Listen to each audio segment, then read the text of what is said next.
happening? We interrupt this program to bring you...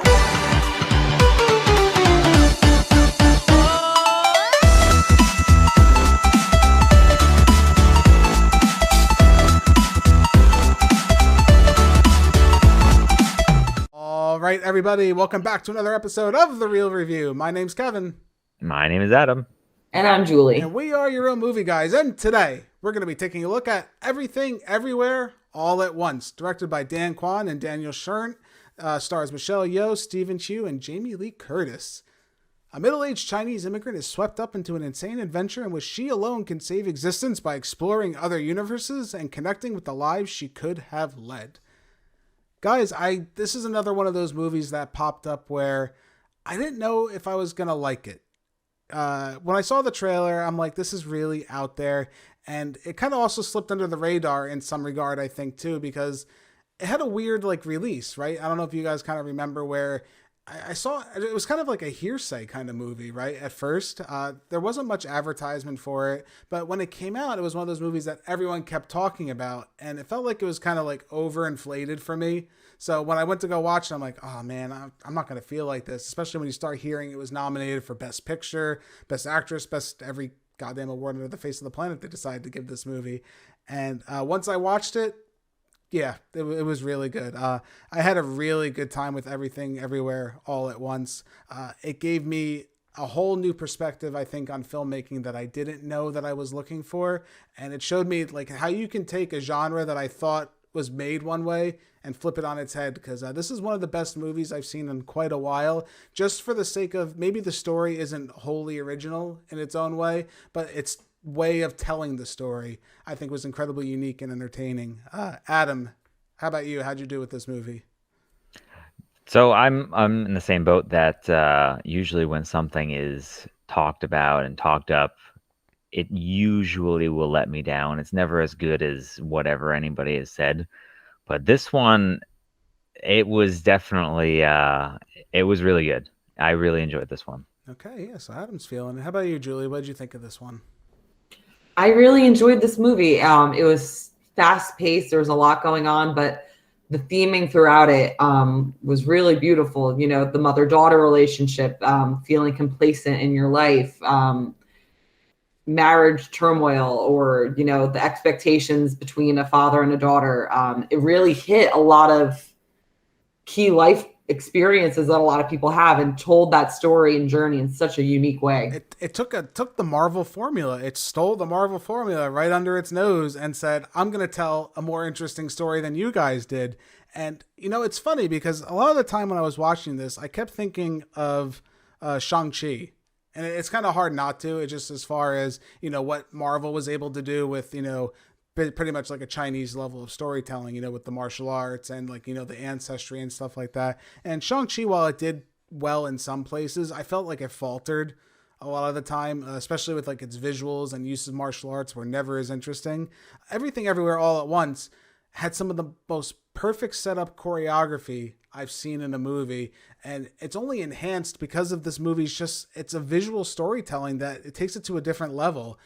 Everything you see in this movie, it can be interpreted in a different way. I could watch a scene, and Adam, Julie, you could watch a scene. We could all have a different interpretation, I think, of what's happening, because the story isn't just interested in telling the story about a woman who's reflecting on her life, but it's telling her about the choices that she made, whether they were the right choices, whether they were the wrong choices. And it doesn't necessarily give you a right answer. I like how it just kind of comes to Evelyn Wang, played brilliantly by Michelle Yeoh. She comes to her own conclusion about what her life is and where she wants to be. And I think that was just really unique storytelling. There wasn't a time in this movie where I was bored because it constantly was throwing things at me that I didn't expect. Adam, did you have anything in particular that really stood out to you for this movie? I just really liked seeing Short Round again. Yeah, he's been out of retirement now. Ke Huy Quan, who played Waymond, I thought he did a fantastic job, and especially because we haven't seen him in so long. There's a little bit of a documentary that goes with this movie that was on the 4K release, and it's almost everything you need to know about Everything Everywhere All at Once. And they interviewed him, and he said, I took on the movie, he's like, whatever, I haven't done anything in a while. and they asked me if I knew martial arts, and he said, "Oh, I have a black belt in jujitsu." So he's like, "Oh," they handed me a fanny pack and said, "All right, you need to go do these stunts and go do karate." He's like, "I have no idea how to do that." So, but he did it. He really did excel, and you know what? I'm glad to see him kind of come back into the forefront because he had so much heart and soul in this movie, and his chemistry with Michelle Yeoh. I felt like they were a real married couple at times. If you told me they were, I think I might have believed you at some point. Yeah, they were definitely I really enjoyed when they were on the screen. Every single interaction they had, it was just like, it was so enjoyable to watch. Right, and I like how it was like every character in this, Stephanie Hsu, who plays Joy, their daughter, the three of them have such good chemistry together as a family, and I love how her husband and her daughter with Evelyn, how they affected her life, and they tell like it's kind of like step by step, right? Like you see all these little pieces that kind of built up over time and made to her decisions. I think it really fell together for me. How about you, Julie? What did you think? Yeah, I mean, the three of them together, their story was really beautiful and really interesting to see how, each other's actions kind of impacted their lives. Even going back to what Adam was saying, Ki Hu Kwan, he was the best part of the movie for me. He really just brought such a light and positivity, the heart and soul of the movie. I know he wasn't, but he just, I don't know, his little speech at the end when, things are really coming to a head, he goes, "We just need to remember to be kind to one another." And it's just like, just gets you right in the feels. And I found it interesting how their daughter Joy was in one way, I guess, the villain of the story. Not really, but it was because of her mother, because of Evelyn's actions that created that pressure and caused her to split and feel fractured in so many ways, Right. whether it's her sexuality or being, an American-born Chinese and her Chinese isn't good, or not, having certain relationships the way that is expected of her, and how that pressure just can fracture somebody. Right. And I think we could sit here for probably a couple hours and just talk about all the different themes and different things that are going on in this movie. But the one, I think, if I were to take away one, is I liked how this movie was about extremes in a lot of the ways, where Michelle Yeoh, she plays, when she plays Evelyn, she always plays her in an extreme, right? The first time she's extremely like that Chinese immigrant story where she's like very tough, I don't care about everything. I do whatever I have to do for my family, and that's all I do. And then she realizes that's not working. So when she goes and experiences these other lives, she tries it where, well, I'm going to go the other way now. I'm going to be extreme for myself and do things that I want. And she realizes she's not happy. And that's always like a big thing, I think, with the Chinese culture, where they seem to go to a lot of extremes in their culture. And finding a balance is always the big thing. And ironically, their daughter is named Joy. And that is her joy, being with her daughter and finding that center of her family. And this movie does that brilliantly and just incredibly interesting. I don't even know what to tell you. I think the directors, the Daniels, as they like to be referred to, they wanted to go for something that was like The Matrix, but not The Matrix at the same time. Like, it had like a similar feel to it, and you definitely get that vibe throughout this movie when you're jumping through different eras, and you just have random, like when they like boot up into like another body almost, and you have like a fight scene. Again, I really like the choreography in this movie. Michelle Yeoh, just as a little side note, there's a story where they were talking to her, and Jackie Chan, she worked in a movie together with him, and Jackie Chan notoriously doesn't let anyone else do their own stunts. He's very like safety precautious on set. He won't let anyone do it. He said Michelle Yeoh is the only actress or even actor that he would let say, "Oh, she can do her own stunts. She can handle it herself." She's like one of the few that he would actually constantly want to work with because she's that good. And it's interesting because the roles I've seen her in, I know she was in Crazy Rich Asians I saw recently. I never thought she was that crazy of a martial artist, but she knocked it out of the park, and she did all her own stunts in this movie, and it shows. The choreography's tight with the camera. The Daniels, they knew what they were doing as far as what they wanted to have in camera, and those scenes will probably stick with me, especially just some of the crazy ways they had to like activate their memory. Like they have like give paper cuts between the fingers, and there was a lot of things going up people's butts at one point, and it was just crazy. It's kind of one of those movies, like, I don't know, maybe it's me, I have a hard time recommending it or explaining it to some people because it's one of the, you just have to watch it, right? I think that's like a lot of that. did you have anything that stood out to you, Adam? Any favorite scenes, anything like that? Or what was your favorite reality, if you would, in this movie? Because there were a couple interesting ones. Oh, let me think. I'll give you a quick one. One I really liked. I did like the Rock universe. I thought that Oh, was that one was of the hilarious. I that- loved that And there was one. no dialogue. It was just like little like bubbles that came up, and they were just talking with Evelyn and Joy. Were just talking back and forth about the simplicity of just being rocks. You know what's even crazy is that they even made rocks heavy motion, and it's just like Yeah. insane. Yeah, and they just moved the camera a little bit, right? It was just the way they Yep. framed the rock into the photo. Yep. That's visual storytelling to another level for me. I can't believe I'm saying that those rocks had emotion. My, I'm gonna go with that one. I like that All right, one. that's a good one. All right, how about you, my Julie? favorite was one of the sillier ones, Raccoony. Ratatouille? Oh, that was a good I one love too. I did like that Raccoony. one too. Yeah, and When she that's throws him under the bus and you're seeing Raccoony getting taken away and he's, no, Raccoony. And then she ends up helping him get him back. and I know you people listening to this are probably like, what the hell are they talking about? And yeah, and that's maybe one of the negatives I did have with this movie, just a little bit, to the point where sometimes the film is just too much sensory overload at times. I'm not saying that you're lost. Like, you could still follow the narrative. I think overall, like, you're still in control of what's going on. It's just sometimes it feels like it's a little too artsy and too ambitious to an extent. Like the directors, the directors had this idea to try and reach all these crazy different things, and something was just out of reach. I'm still kind of lost with hot dog fingers. I'm still not. I mean, it's funny, right? I think that is funny, but you know what I mean? It's like there's something missing there. I think connecting to the audience. Julia, I know you were like really creeped out by that.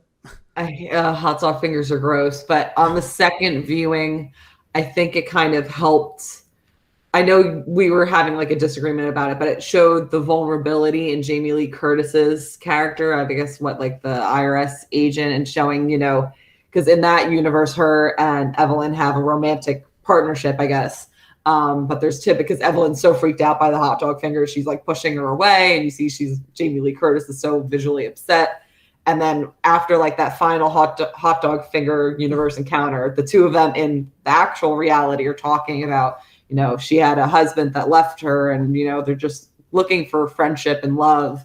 So I felt like it gave a little bit more character and heart to Jamie Lee Curtis's character. So as crazy and unsettling as hot dog fingers is, it showed, that it showed her character having vulnerability, where she was that cruel, tax collector, and I'm gonna ruin your business. Yeah, when she turned into like a sumo fighter or whatever, and she tried to like beat her up and like try to break what's his name, break Short Round's back over her knee. Whatever scream she does at that one part when she first activates, it's so disturbing.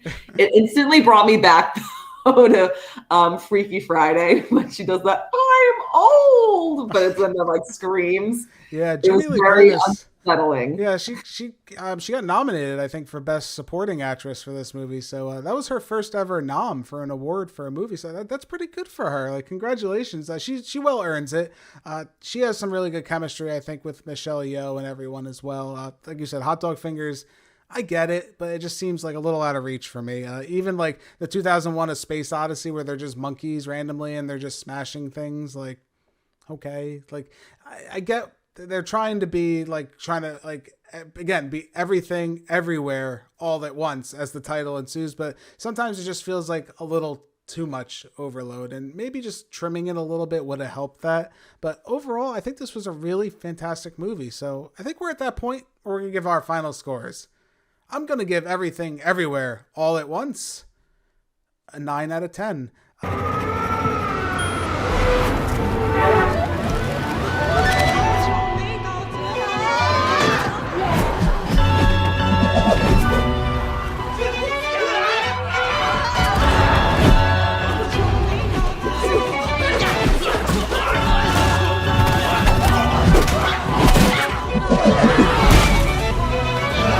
Fantastic movie. It comes highly recommended from me. If you're looking for something that's, you're tired of the same old Marvel multiverse type of story, and you want to see something extremely creative, extremely different, and just go into this blind. That's really what I can recommend to you.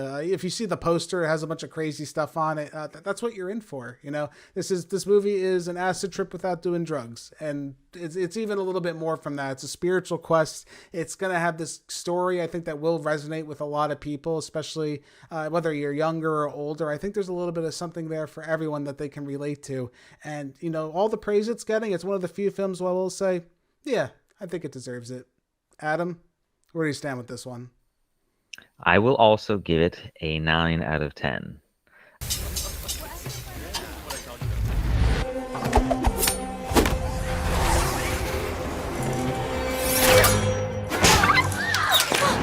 No!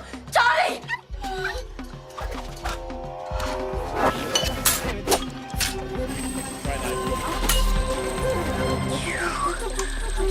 Bitch. I think the story, the emotions that are invoked in this film, they really make it stand out amongst a lot of the other films, especially in a similar genre. I will agree with you that it does become a lot at certain points, especially with like the cutting to other universes real quick and stuff like that. And I kind of would lose track of where we are for a split second there. But I mean, that's definitely not a big takeaway from the entire movie as a whole. I think that it's definitely a go watch it. Yeah, and it's having a lot of fun, which, I can't say can be said for a lot of movies. Most of the stuff that's in this movie is practical, which is kind of hard to believe. I think they said about 85 to 90% of the movie is practical effects in the camera, within reason, obviously. But it's great for that, too. I think it's going to hold up a lot better. It's glad when you see a studio like A24 kind of do these weird experimental films. They're always known for that, and I hope they keep on doing that.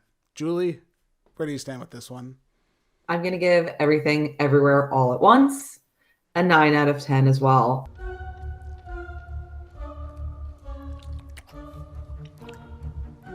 Sir?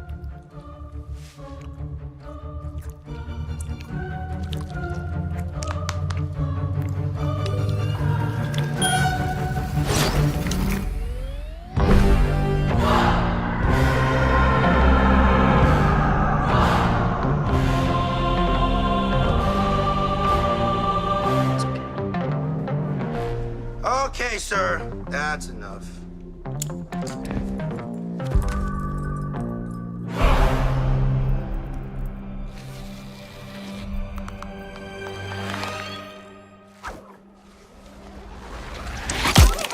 Overall, really ambitious, unique film, and it's really nice to see it getting so much praise, not only from critics, but from the general public.